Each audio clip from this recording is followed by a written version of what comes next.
Bashundhara tissue, অশুদ্ধতার বিরুদ্ধে এক বিন্দুও ছাড় নয়।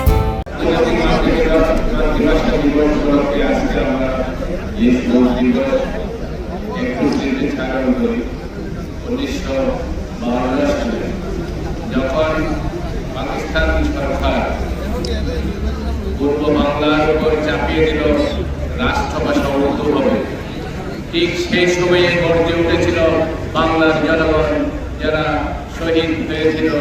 আজকে তাদের শহীদদের স্মরণে এই সৌষ্ঠবা।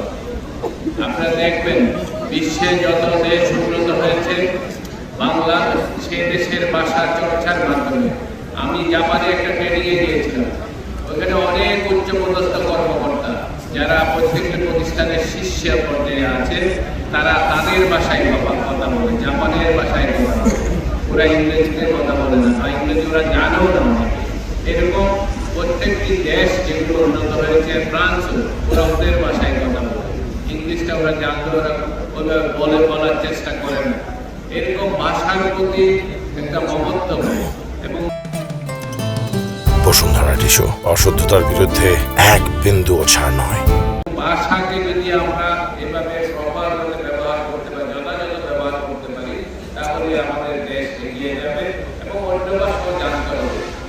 এখন বর্তমান সময়ে আন্তর্জাতিক মাতৃভাষা দিবস হয়েছে, সেটা শুধুমাত্র বিশ্বে বাঙালিরাই মৃত্যুবরণ করেছে, শহীদ হয়েছে ভাষার জন্য।